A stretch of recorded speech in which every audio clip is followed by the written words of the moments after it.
அனைவருக்கும் வணக்கம். So very good evening to you all.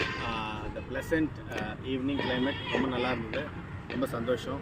So இன்றைக்கி நம்ம பேச போகிற டாபிக் பார்த்திங்கன்னா வாய்ப்பு. So வாய்ப்புன்னா opportunity. ஸோ வாய்ப்பை பொறுத்த வரைக்கும் பார்த்திங்கன்னா சில நேரத்தில் வாய்ப்பை நம்ம தான் தேடி போகணும். அப்போ தான் அந்த ஆப்பர்ச்சுனிட்டி நமக்கு கிடைக்கும்.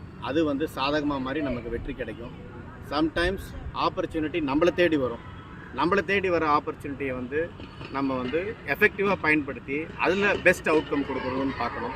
Sometimes opportunity will be hidden, எங்கேயாவது மறைஞ்சிருக்கும். நம்ம மூடி இருக்கிற கதவையே பார்த்துட்ருப்போம்.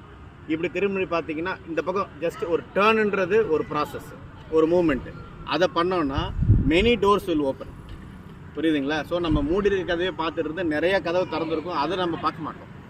ஸோ அதனால் ஆப்பர்ச்சுனிட்டிஸ்ன்றது நாமளும் தேடி போகணும், அதை சரியாக பயன்படுத்திக்கணும். அதே சமயத்தில் நம்மளும் ஆப்பர்ச்சுனிட்டிஸை உருவாக்கணும், கிடைக்கிற ஆப்பர்ச்சுனிட்டிஸையும் பயன்படுத்திக்கணும். மொத்தத்தில் கிடைக்கிற ஆப்பர்ச்சுனிட்டிஸ் எல்லாத்தையும் எஃபெக்டிவாக யூட்டிலைஸ் பண்ணி ஒரு நல்ல வெற்றியாளராக மாறணும் அப்படின்னு சொல்லி இந்த நேரத்தை நான் தெரிவிச்சுக்கிறேன். நீங்கள் எல்லோரும் அதை ஃபாலோ பண்ணி சிறந்த வெற்றியாளர்னா இந்த சமூகத்தில் விளங்கணும்னு எல்லாம் வல்ல இறைவனை வேண்டிக்கிறேன். நன்றி, வணக்கம்.